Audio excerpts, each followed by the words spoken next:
Little AM intro, AM radio tuning in. Welcome back. It's been a while. Just testing some things out, Sorry for the wait, life and summer and cottages and, vacations and things happen. I want it to be a little more active, but hoping August is the month that we ramp things back up as we head back into the year. I feel like everyone else has slowed down and I myself want to listen to podcasts. So why not make our own, right? So welcome back. It's Leafs Late Night, hosted by Roscoe. Got Biehn here with me. How you been? Busy as always. Same story for me.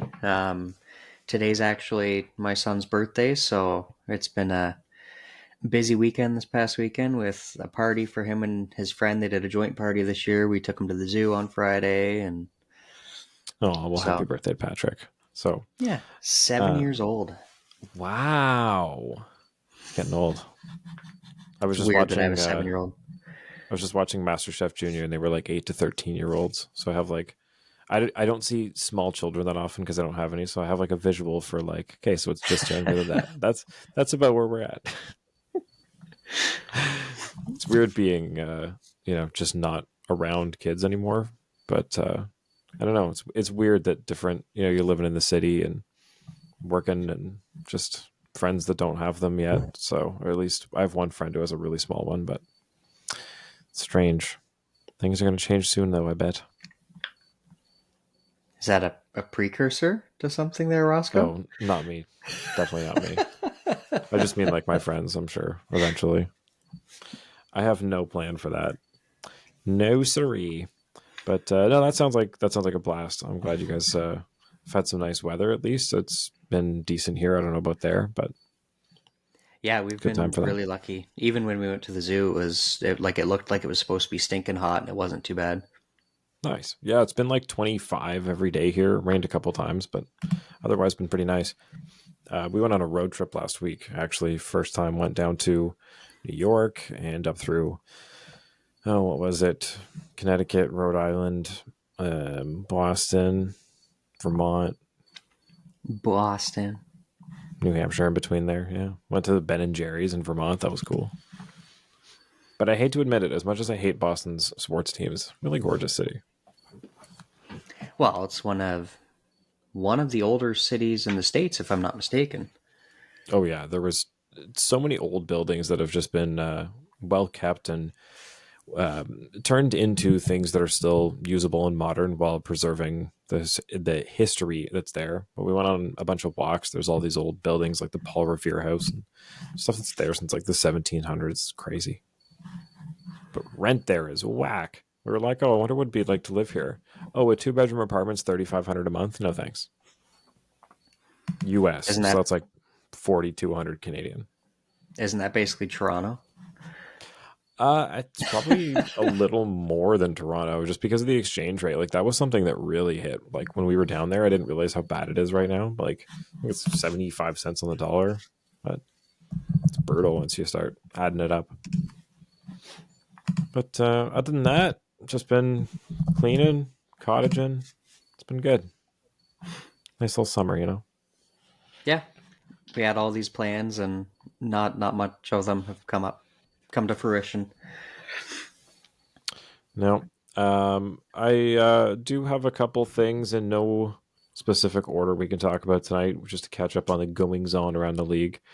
So let's get into some hockey, eh? Hi, this is Mike Ross, public address announcer for your Toronto Maple Leafs, and this is the Leafs Late Night Podcast, your post-game destination. And now, your starting lineup: Roscoe, the Fanalist, Southey, Biehn, and Darty Brodeur on the Leafs Late Night Podcast. Ooh, I got new headphones, and these ones are better than the old ones I had. The bass on that song hits so much better. It's like a vibe. It's been a while. I'm getting back into the swing of this. It feels strange talking again. Holding a mic. Okay, what do we got left here? So, Tarasenko and a bunch of people signing. We can start with that. Oh, there was one I did want to talk about first. So something I wanted to touch on when it started, but now we have an update on it, so it is relevant again. Mr. Alex Galchenyuk, who has struggled to find a home over the years in the NHL after was a promising first few years. He's kind of hopped around team to team. Went from Montreal, just off the top of my head. He was been in Colorado. He's been in Nashville. He's been with the Leafs. He's been in Chicago, I think. Where else? Phoenix, Montreal. Yeah, Arizona was the Toronto. last one. He was on Colorado, I think, for a bit. Yeah, I said Colorado and Nashville. Yeah. I forgot about the Nashville one. Was he in Nashville? He was in Nashville, wasn't he? Fact check me on that. I'm pretty sure Galchenyuk played for Nashville at one point. I could be wrong. But anyway, point of the story is that Alex Galchenyuk signed with the Arizona Coyotes, and then promptly about a week or two after that was cut by the Arizona Coyotes. And then we found out it's because he pulled some huge piece of shit energy stuff while getting pulled over. Well, with his dad, too. Just throwing racial slurs at a cop and pretending that, rules don't apply to him. So on a little drug tirade driving out in Arizona. So that whole thing ended real quick.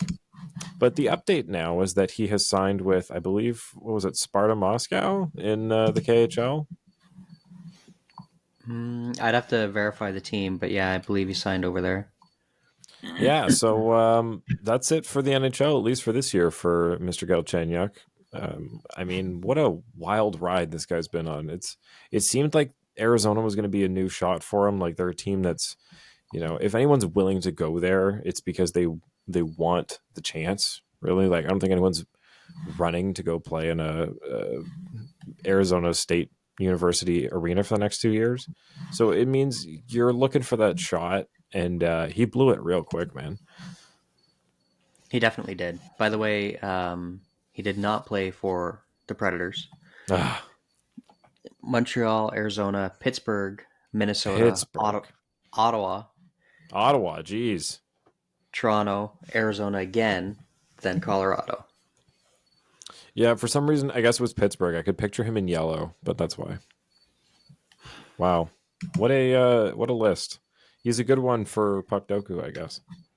I was actually just starting to try to do mine here as we were on. I didn't know about this until I don't know, whenever I brought it up like 2 weeks ago. I heard on Athletic they were talking about it, and I could kind of piece together what it was just by the way that they were talking about how they were playing, because they didn't really explain it. But for anyone who doesn't know, Puck Doku is like, it's not. I guess Sudoku's not really a good thing to compare it to. It's more like, guess the. It's like the opposite of Family Feud. Like you want to guess the least popular answer. And there's there's like a tic-tac-toe board, and where it's like a grid where each of the teams cross. You have to fill in a player that has played for each of those two teams, or has played for this team and reached a certain milestone. And the lower your score of uniqueness, meaning like the least amount of people that picked it, the more points you get. Which this game is actually perfect for someone like me, because I have all these obscure friggin' names, like the one grid I sent you guys. Yeah, you sent me one that was like two people with 0.2%. Like, get out of here. Like, I'm lucky if I get single digits. I'm like, damn, that was a good one. But I'm like hovering around 20%, 30% usually if I get lucky. And see, I was upset with one for today's. So I'll give a little spoiler: Toronto and St. Louis. And I thought, oh, nobody ever thinks of Doug Gilmour, because he was a rookie with St. Louis. True. But it's 5%. Like, come on, should be lower than that. I mean, 5's still pretty good. I would have said like Alex Steen. Oh, he's probably way up there. Yeah, exactly. That's what I mean. This is what I'm talking about. I'm not good at this. This is a you game. I don't even know why I opened it. There's some that I've stared at for so long where I'm like, I do not know who has played for Minnesota and the New York Islanders. Like, I could not, like, Zach Parise. see, like, but that's obviously that's going to be like the big one, right? So you want to think of like something else. Anyway. And then another thing that people don't get is, like, for a team like Colorado, you can use someone who was for the Nordiques. True. Yeah. Because it's the previous franchises. So that's a fun little twist there that helps people like me that know a lot of the older players. The one that screws me is the 100 points one. I always think people reached 100 points that didn't. I'm like, damn it. I'm trying to stretch for somebody, and it's like, nope, they never did. And I look it up after. I'm like, fuck, they had like 86? What? The one for today, 200 plus PIMs in a season with a certain team. That's tough. There's only a few people. Well, some of them are easy, but they're not going to have a good...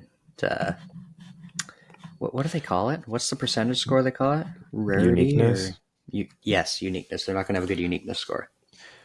Well, that's what I mean. Like, there's only so few people to pick from. It's going to be hard to get a good one there. So on that, just real quick, other around the league news, Patrice Bergeron retired, which leaves some big gaping holes on the Boston Bruins, which is strange. Usually when someone retires, it's like they're not still the most effective and prominent leader on the team, but Bergeron was, so it's going to be tough. Krejci's probably going to go too, by the sounds of it. It's going to be a new team there, especially with the competition in the Atlantic now. It's going to be interesting to see Boston kind of falling from the pedestal they've been on for the last decade and a half. So, like, is Pavel Zacha their number one center now? Well, that's what I mean. Like, it's not like you can just poof one out of the air. Like, there's nobody available. They're not going to trade for one. Like, what do you do now? It's weird that they didn't know further in advance, or at least like plan for who's next. Like, there's nothing there. Yeah, it's kind of Pittsburgh-esque, and it kind of snuck up, right? Like, I don't think anyone really thought about. I mean, like, we knew it was kind of the last hurrah for them, but I don't think people were questioning what was next for Boston as much as they have been with other teams like Pittsburgh and Washington. Well, because you've had the steadiness of Bergeron there, right? Like, you have Marchand, who, as much as I dislike the guy, he continuously gets better with age, which is just stupid. And there's something in the water in Boston there. Like, there's something going on where these guys get older and they get better. Well, and then Bergeron, he hasn't really gotten better. He's just been literally the perfect model for consistency over the last 12, 13 years. Yeah. And I mean, the thing that really stands out with him for me is when the Mitchell Miller stuff went down and he sat down with Friedman and was like, look, we've cultivated I'm paraphrasing, but an attitude and a culture here that is not this. And, we all like to support communities, not put them down. So I think he made a good, it was a good, how do you put it? Like, that's the kind of guy he was, right? You know what I mean? That's what I'm trying to say. Leadership. Yeah, that's the leadership that really he, that's what it was demonstrated. Yeah. So interesting to see what happens there. Otherwise, there have been some wild signings in the last couple of weeks. I did mention Vlad Tarasenko going to Ottawa and I guess to replace Alex DeBrincat. So that's going to be fun to watch. I think, barring some crazy injury-ridden year again, Ottawa should be good. Yeah, but everyone was saying that last year, like, right? Well, that's what I mean. But if we got hurt last year, like out of nowhere. Yeah, starting the season with Chikrin on the back end and likely a healthy Shabbat, even just those two guys, and you have Stutzel and Kachuk, and even if Tarasenko's 80% of what he used to be, he's still going to be at least a Brinket, if not better. Yeah, last year, weren't they down like Norris, Batherson, both their goalies? Like, they were pretty shorthanded last year. So if everybody's healthy, it's a good team, but they just cannot get it with the luck. Yeah, Vince Dunn signing 4 times, 7.35 with Seattle. I mean, I know the guy was good fantasy wise, and I know Seattle's like, if you're here, you're kind of the guy that's here, but it's a lot of money for Vince Dunn. They're like the anti Golden Knights. Yeah. They actually respect their players and want to show them loyalty. And the Golden Knights just want the next new shiny toy, which, well, we're all eating crow right now because as of right now, it's working. Well, that's what I mean is like, as Vegas is proving that that works, Seattle's taking this, nice guy 25-year loan on a team, kind of like, you're doing the long game on franchise mode. It's like, I get it if you're trying to, build a legitimate franchise long term, because who wants to do that? But for a team that's brand new and you're trying to get fans going, like it seems like a strange approach to take. But again, I just come back to the number. Like, yes, the cap is going up, but that's a lot of money for Vince Dunn. Like, what is your stats? It's a ton of money for Dunn. Like, am I crazy? He had 64 points, and that's double his total from last year of 35, which was at that point his most ever. Wow. Yeah, like he's a good player, but Yeah, I mean, who else are you going to spend it on? It's only 4 years. It's not that bad. It's just good for Vince, I guess.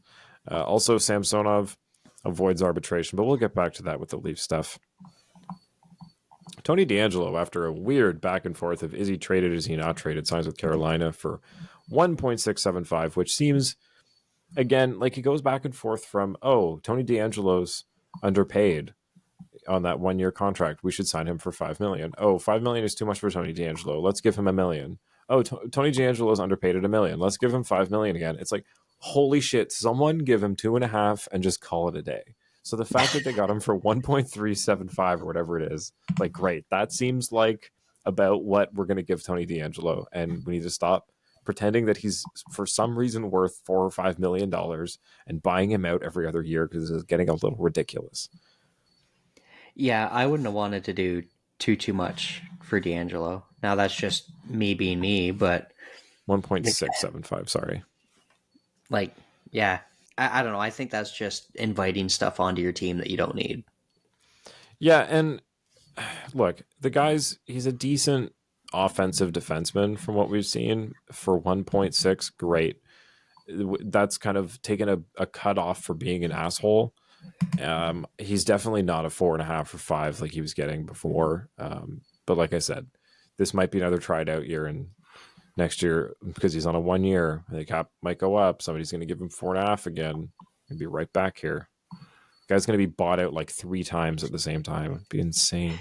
Sebastian Aho, 8 times 9.75 with Carolina. I mean, as far as our Leaf world goes, for William Nylander, this was not looking good for his 10 million plus, eh? Like, when everybody was coming out saying the 10 plus, okay, I get it. That's what Matthews got. That's what Marner got. But they're completely different players. Like, it's a completely different scenario.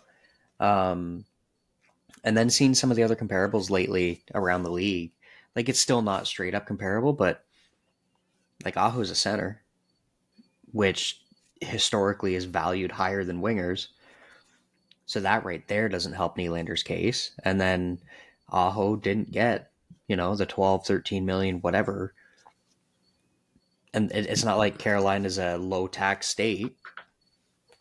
Yeah, and look, we talked to, ends about the Leafs setting their own internal number here by signing the other guys to over 10, that like, he has somewhat of a valid argument to ask for the same, at least to ask for it, not to get it.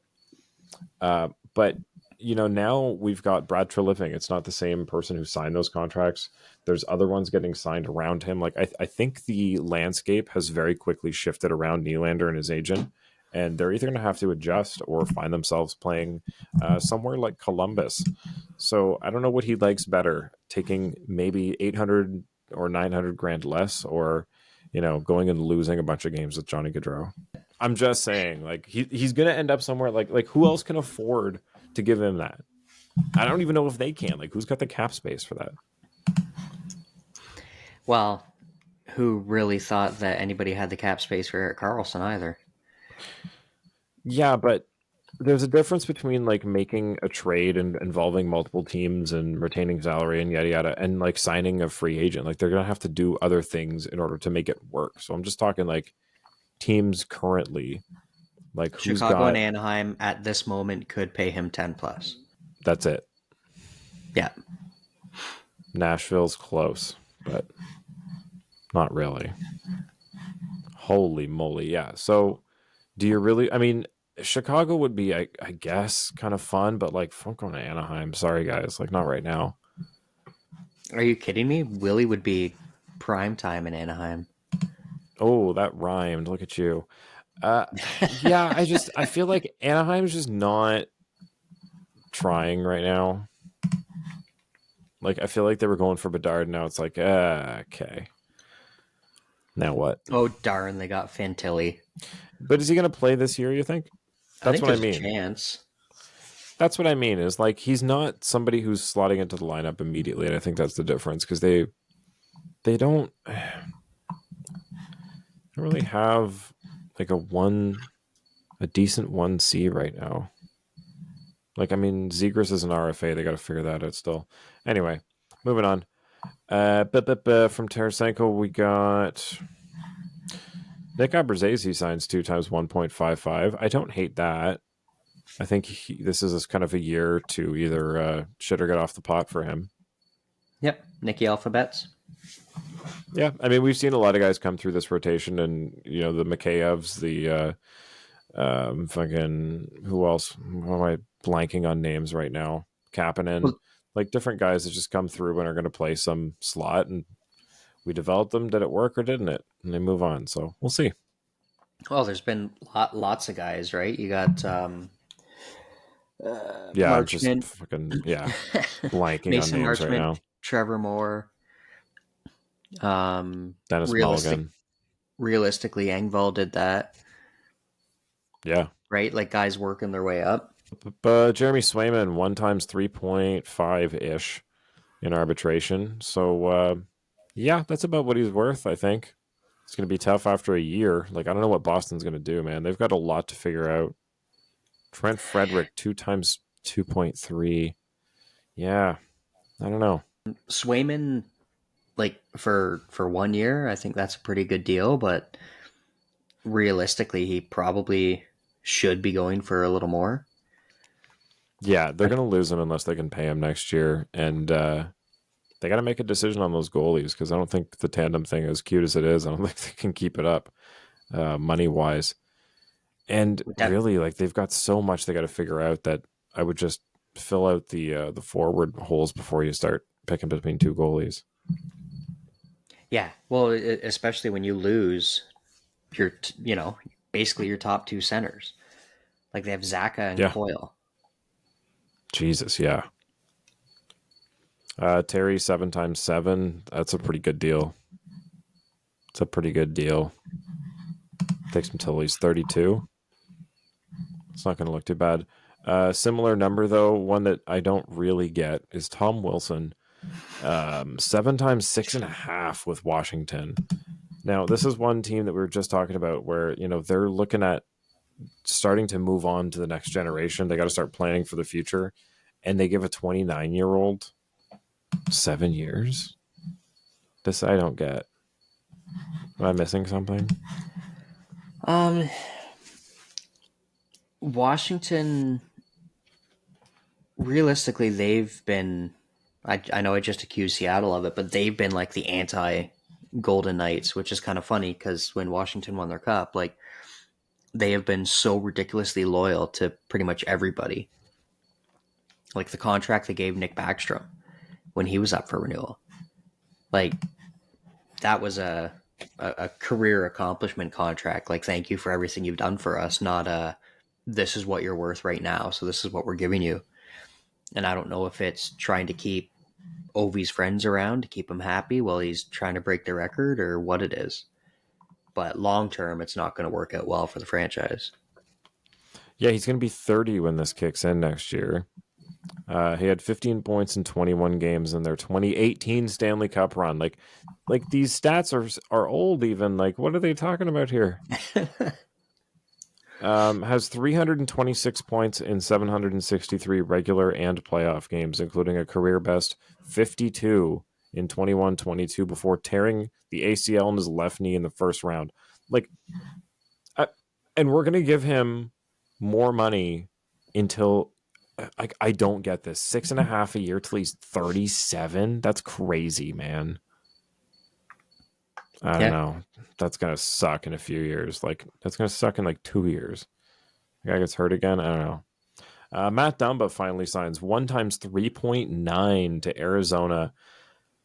Man, this is the unfortunate thing of signing in free agency in August is there's not much money left and there's very few teams left to go to. So sorry, Matt, you're off to the desert for probably I'm going to say 3/4 of what he was asking for originally, at least, if Well, not half.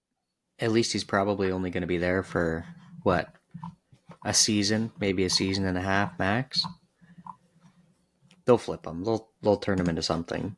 Oh yeah, I mean he's 1 year, 3.9. It's kind of a yeah.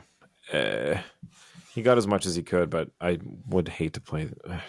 Besides the weather, that's gotta suck. And even the weather, man, it's like 140 degrees there every day now. The one nice part would be the fact that you could go golfing like literally all the time. Oh yeah, true. I gotta get out, man. I got such a bad sunburn on my road trip. Like it's been a week and a bit, and I'm in like the peeling part, and it's like my whole back and my chest. Dude, I'm so stupid. I didn't put sunscreen on. You're ginger.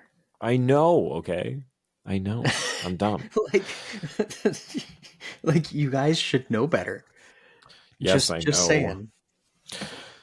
saying. So I was lounging on a beach like our friend Matt Murray is going to over on Robida Island because, man, I thought they were going to buy him out.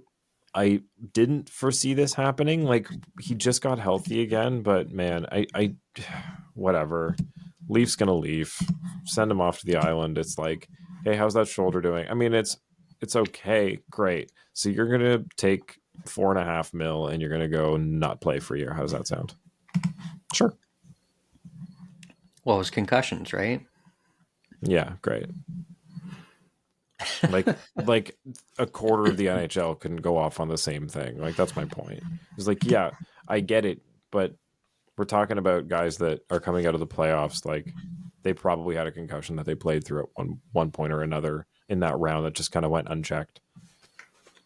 Well, look at Matthew Tkachuk playing with a fractured sternum. Exactly. Like, I mean, Bergeron who just retired. There was, he had broken ribs and a punctured lung he was playing through. Like, I get it.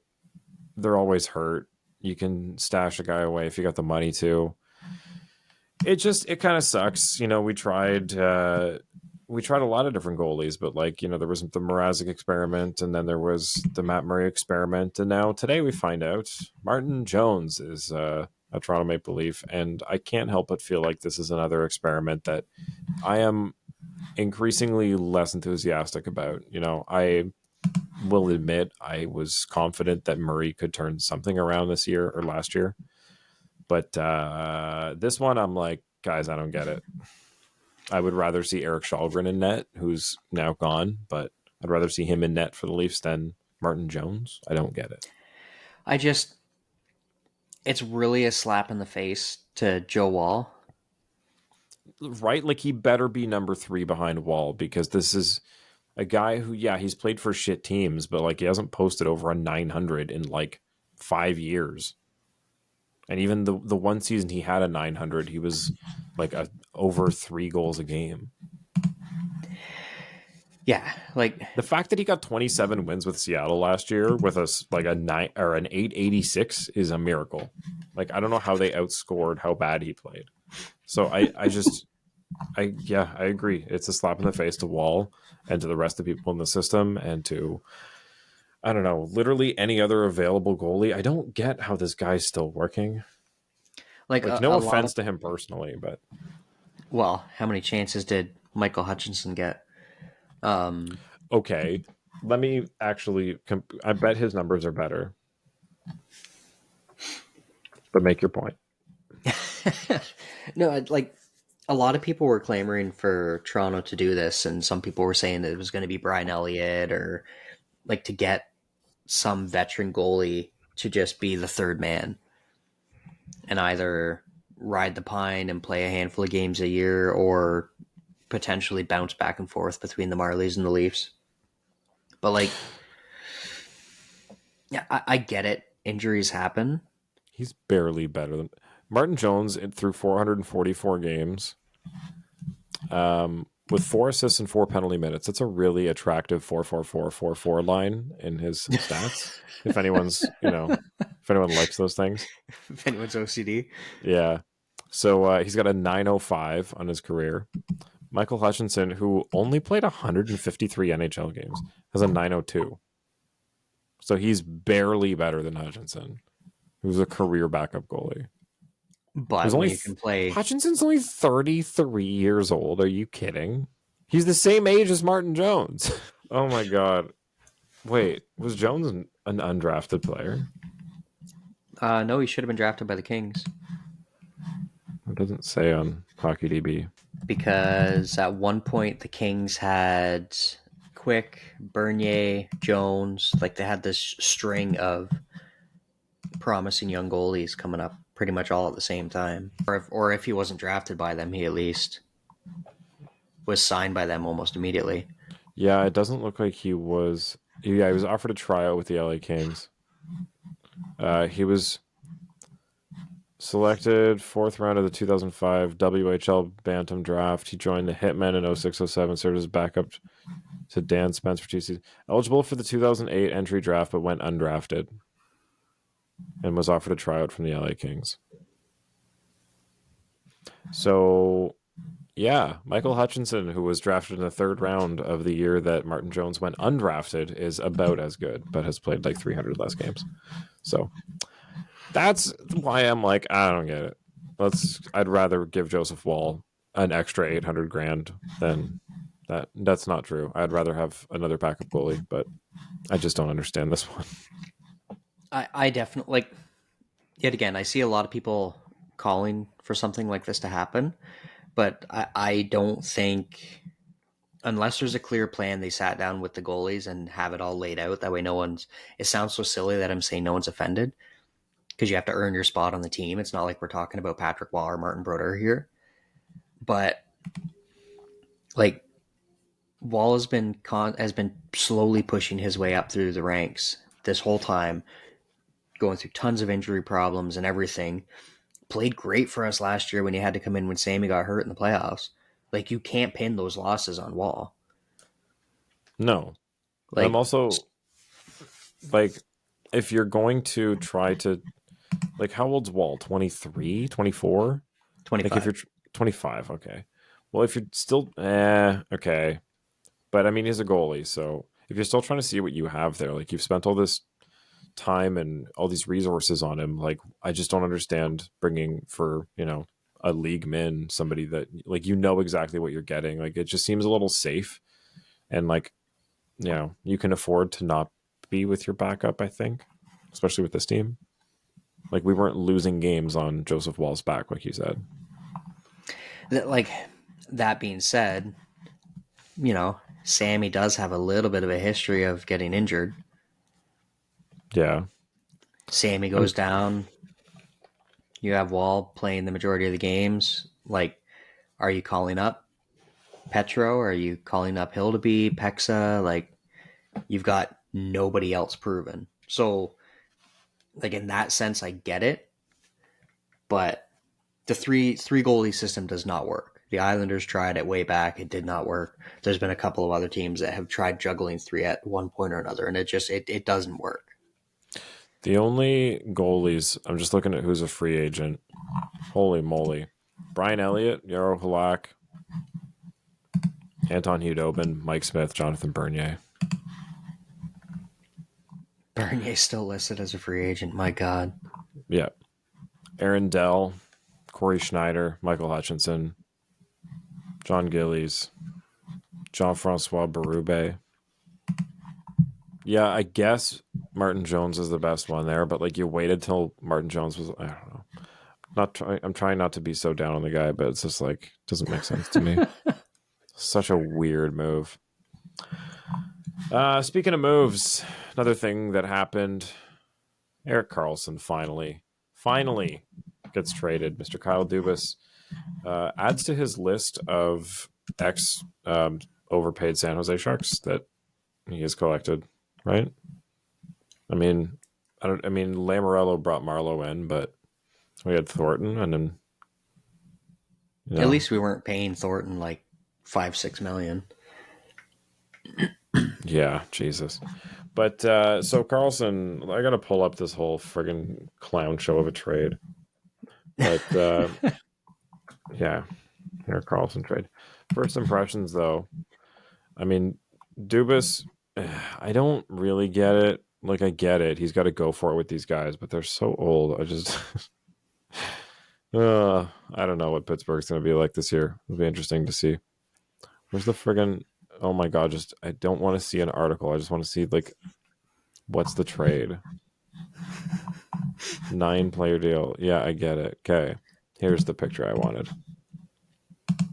So Pittsburgh gets Karlsson, Rem Pitlick, Dylan Hameluk. I don't know, and a 2026 third-round pick. So Rem Pitlick from Montreal, the rest from San Jose. Pretty good haul from Pittsburgh for giving up a first-rounder, Mikhail Granlund, who kind of hops around. Good player, but didn't they just get him too? Wasn't he on Nashville? Yep. Jan Ruda, second-round pick, Jeff Petrie, Casey DeSmith, and Nathan Laguerre. I mean, they gave up, what's that? 1, 2, 3, 4, 5, 6, 7. So 5 players and a first and second round pick to get Karlsson, Pitlick, Hamlick in a third. It's a pretty good deal, I gotta say. Asterisk if Karlsson is any good.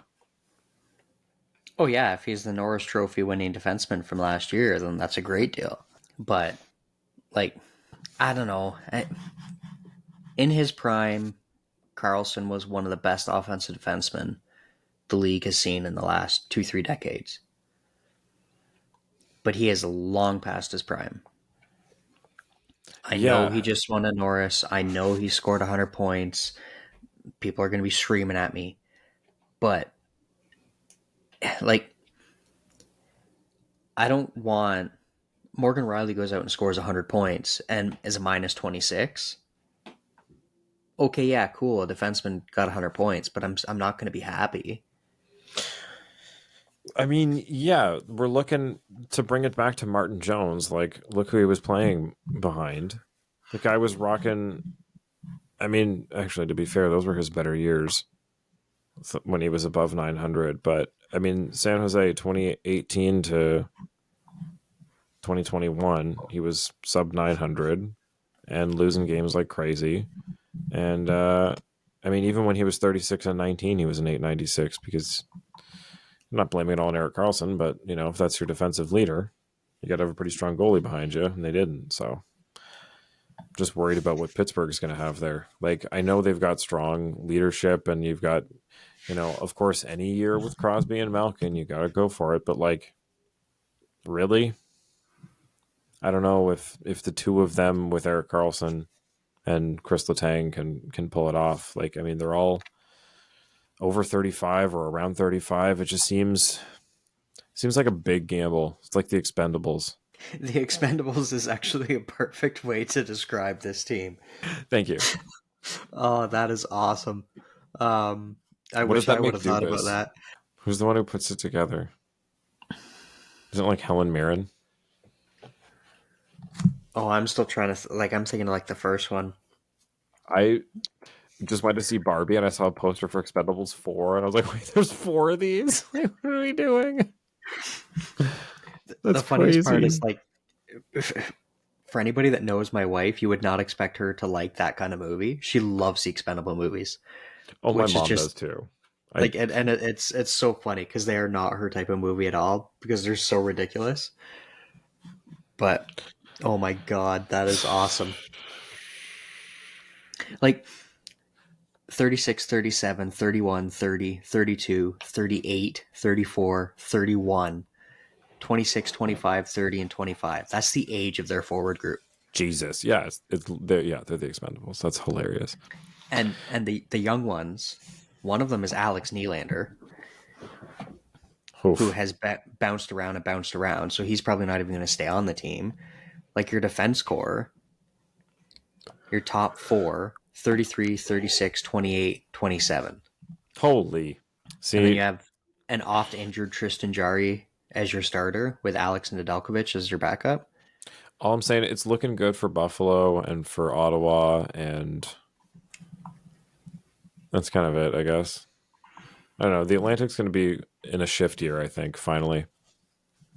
Yeah. And the Metro, but I know we're talking Pittsburgh, but it's going to look pretty different come playoff time as far as the teams that have kind of been a lock for the last decade, if not more. I'm just seeing this trade go down. I'm talking like Pittsburgh didn't just miss the playoffs last year. Seeing this trade go down makes me really thankful that it didn't happen for the Leafs. Yeah. Like, as much as I did, I did, like, I was a firm believer in what Dubas was trying to do. I'm not going to hide from that. I said multiple times that I liked some of the ideas and some of the thought processes behind what he was doing. It didn't work. But like Karlsson's 10 million.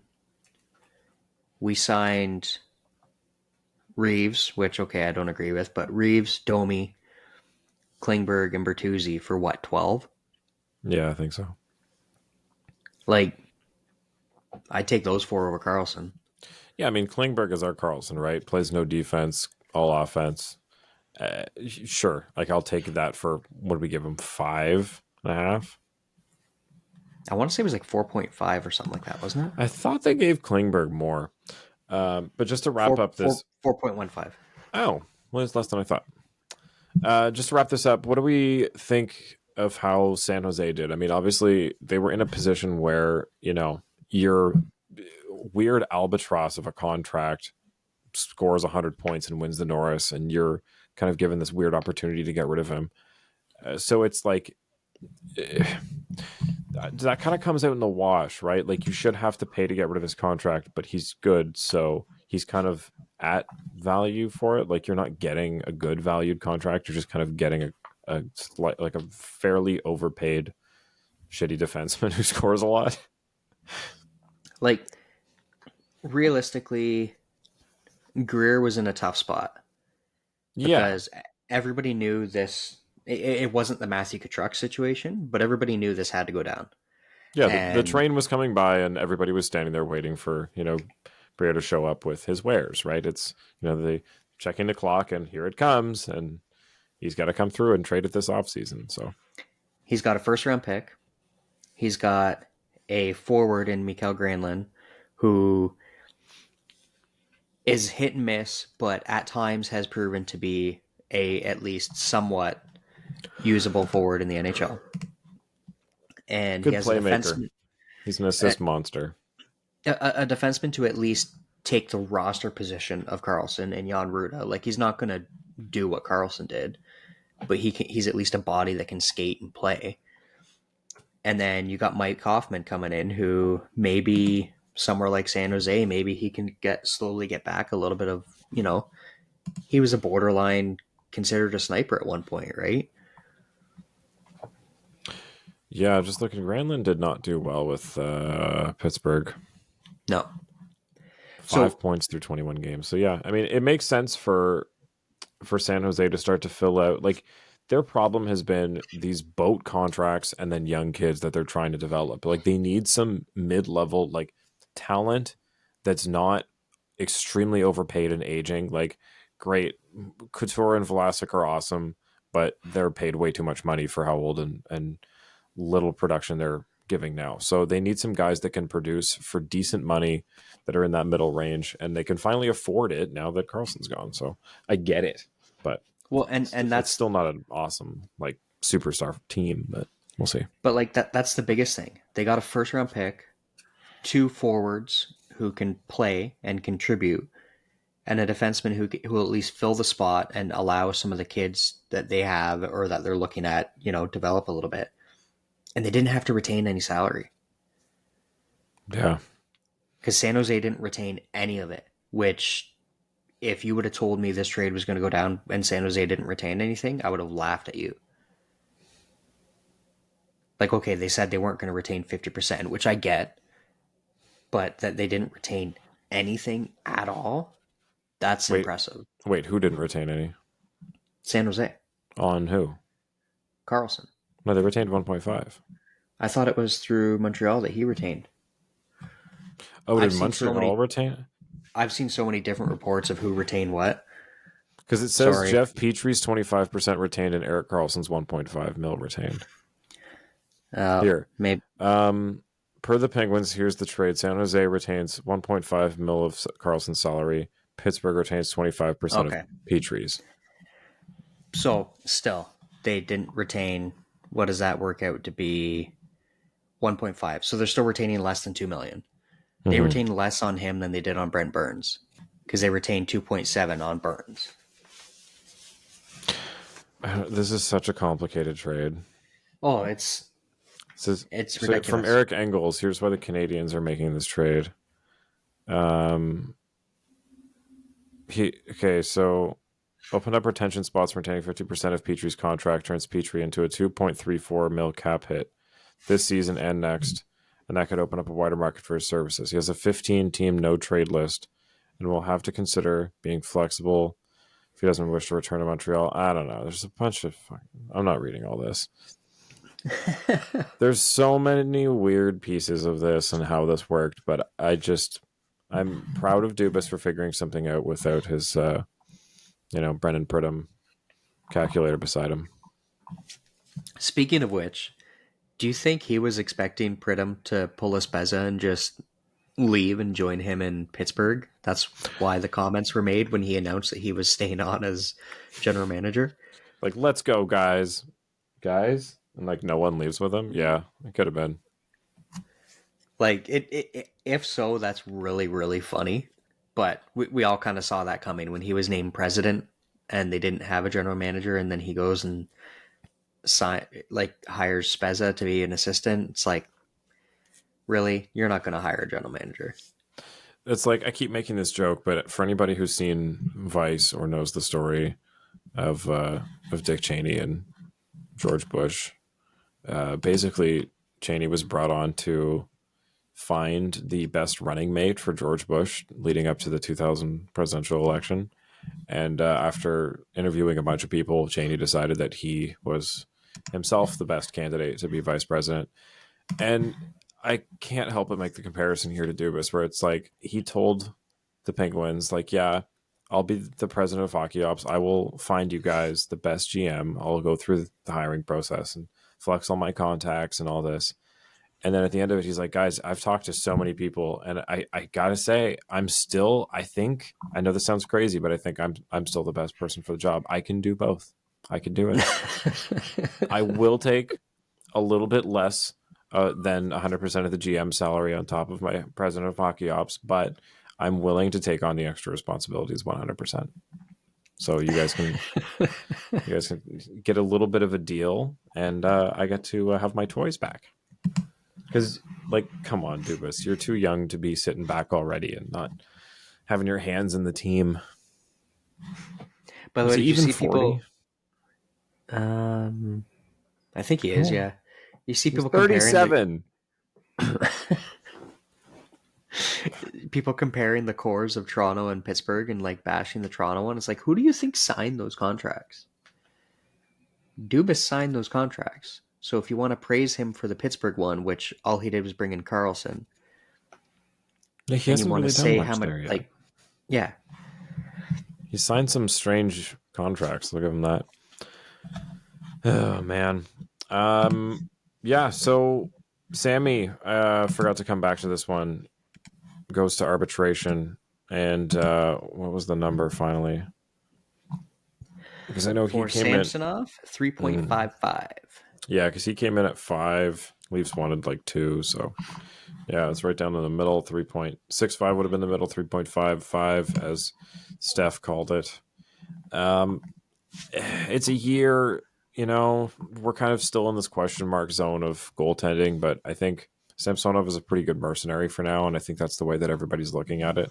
Like, he understands the situation. He knows that he's not the long-term thing, and he's just taking advantage of it for, I could be the number one goalie in Toronto and be, shown off to be a starter instead of a backup or a 1B or whatever he was considered before, and, get his money afterwards. But I think the Leafs still need to spend this year seriously looking at what they're going to do about a goalie. And, if this Nylander thing falls apart, I think the best thing that they can move that for is a goaltender. But yeah, I know you guys have talked about the depth in the prospect pool that they have for goaltending, but it's, they're goalies, right? Nothing's for sure and nothing's right now. So I'm interested But to see. also, like, on top of that, nothing's for sure, nothing's right now, and everything can change with the blink of an eye. Like, I Yeah. know that could go for any player, but like, look at Martin Jones. He took San Jose to the Stanley Cup final, played incredible in those playoff runs, and he's done nothing since. Carey Price dragged the Canadians kicking and screaming to the Cup final in the bubble year. Well, look at Ian Scott, who retired at 24 out of our prospect pool. Like, it's, Yeah, shit happens. So you never know. Bennington Yeah. toiling away in the minors and then coming up and being lights out, leading St. Louis to their first ever cup. Like, it definitely could happen. It almost seemingly never happens for the Leafs, but it can. Like, it is possible, and the way you put yourself in a position for that is to try to build that prospect pool, which we have. We just have to hope for one of them to hit. It's such a hard thing to try out, right? Like, you can throw a forward on the third line, and if it's not working, you just bench him, pull his minutes down. But like, to throw a goalie in there for a regular season game is just, it's not something you can hide. You know, it's tough to get these guys from no games played in the NHL to all of a sudden they're a backup. I would love. I don't know if it's going to happen, but I would really love to see Hildeby and or Pexa play a game or two. Yeah, it's always like, you hear these names forever and then they either disappear or it's like, oh, now they're going to play this year. So I'm interested to see which of those names start to actually reach the ice this year instead of just floating around in Marley Land or wherever else. We got a few minutes left. Anything you wanted to touch on? Hockey history or anything fun going on in the summer? Um, Nothing in particular. We had, like I mentioned earlier, we had grand plans. I had an idea for a little series that we wanted to put together, which we haven't quite done yet, on some Leafs players of the past that maybe people don't know too much about, which maybe we'll still get off the ground and running. But um, yeah, it's been nice kind of getting away, and not that this is super stressful or anything, but putting the phone down. I've been trying to make a conscious effort to not be on my phone or on a screen, spending more time with the family when I'm not at work, which is very rare as it is. So yeah, looking Yeah, I've forward to been the trying. season coming back. Me too. But I've been trying to do the same. I mean, since I've not been working the last like 2 weeks with going on vacation on the road trip and everything, I've just been sorry if you've texted me and I haven't gotten back to you. I will do that soon. I've just kind of gone into MIA mode for the summer because I feel like the last couple of years I've given too much of myself to work and stuff. So I'm taking some time. But this, like you said, it's not really work, but it's late nights and doing some planning and stuff. So, but it's nice to get back to it. I feel like I was saying, without any other shows to listen to, I feel like I need to just do it for the sake of my own content to listen to. I did. If anybody in our world of listeners plays Animal Crossing, I just got into that. I know I'm late to the party because it's like 4 years old at this point, but ripping some Animal Crossing New Horizons on Switch. If anyone wants to add me, shoot me a message on Twitter and we can see each other's islands. I know you don't understand, Biehn, but this is a game I grew up with. No, I don't understand. But that being said, my son and I play Pokemon, so it's okay. Well, you know how like Wii Sports is the best-selling game because it came with the Wii? Yeah. Yeah, Animal Crossing, when I was a kid, came with a GameCube. So like anyone who got it, well, like certain ones when it first came out in 2001, it came with Animal Crossing. So a bunch of people just had it. So there is a game that was available on GameCube. I don't know if it was available on any other console that we had, and it's called Eternal Darkness. Eternal Darkness, no. And it was one of the coolest games I've ever played, and I would love to be able to get my hands on a copy and play it again. Like to summarize it, you're the main character. You get called to, I believe it was your grandfather's house, and you go back through different stages of your family's history all throughout time, and dealing with these demons and stuff like that. It was really fascinating. It's been regarded as one of the greatest games of all time. It has like a 96. Like, okay, what? Yeah, it was really, really good. Okay, cool. I'll check out some stuff on that. Oh, speaking of Pokemon, on the Nintendo Switch, they have like a N64 emulator thing where you can like play. Yeah, so they added Pokemon Stadium. So I'm very excited to play that one. That was a classic. Did you guys ever rip that one? I played Pokemon Stadium 1. I don't think I ever played Stadium 2. It's just the next generation. It's the same game. It came out like literally. I haven't shown it to Patrick yet, but so it's really weird because, you know, I was into obviously the first generation of Pokemon. My dad actually bought me yellow first, so I had yellow, and then I had blue, and then I had silver. Silver was my first one. And then I stopped. And now there's everything, like sun and star, and there's they a just million redid different... Ruby and Sapphire, I think, or Fire Red and Leaf Green. Yeah, so the first one we bought my son was Sword, and then we just got him Scarlet, which is one of the newest ones. Wild. I was at an antique store in Rhode Island, and they had Pokemon Gold and Silver. I was like, get the fuck... These are not antiques.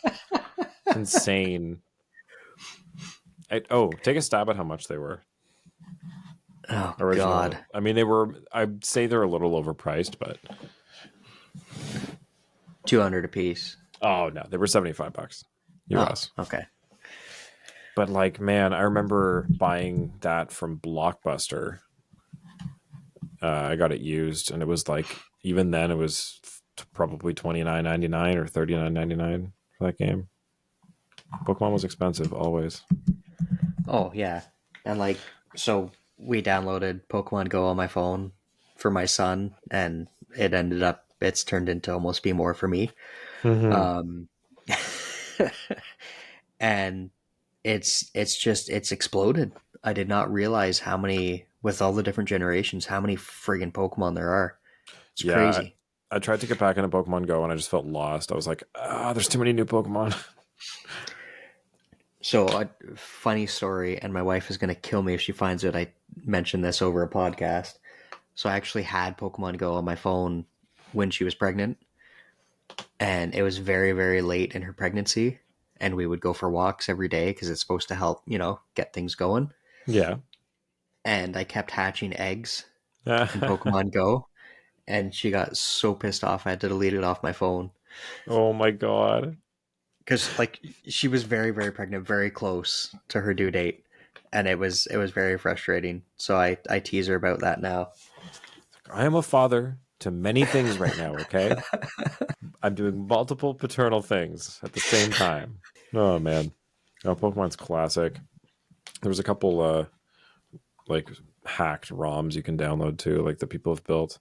Another one I want to get back into is Guitar Hero. I found Clone Hero, where you can, like, download songs people have done and plug your guitar back in. I have 3 Guitar Hero guitars. I think those things are worth something now. So I'm going to check. Probably. I was one of those weirdos who couldn't play it with the guitar, and I had to use the controller. That's so weird. I was really good with the controller, but I had to use the controller. So I had to stop playing at Legends. Was it Legends of Rock? I think was the last one you could use the controller. Oh, I didn't know they stopped supporting that. The problem I'm going to have is I think 2 of the controllers I have, the guitars, are specifically Xbox 360 ones. One of them is wired, meaning it just has a USB thing, so you can plug it into your computer. So that's probably the one that's worth the most, because I doubt it's easy to connect a wireless Xbox 360 guitar to your computer. Anything for Xbox connects to your computer almost instantaneously because it's all Microsoft based. True, I have a Mac, so it's not easy.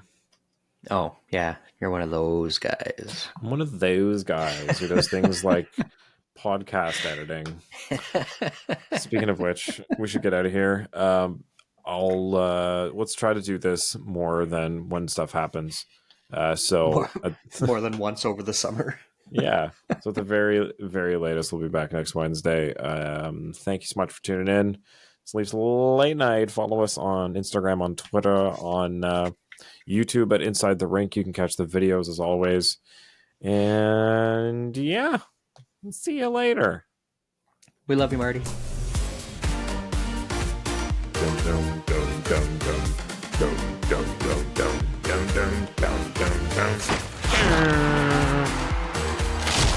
Follow us on Twitter and Instagram at Leafs Late Night, your night of post-game podcast. Available after every game on YouTube, Spotify, Apple Podcasts, Audible, and more.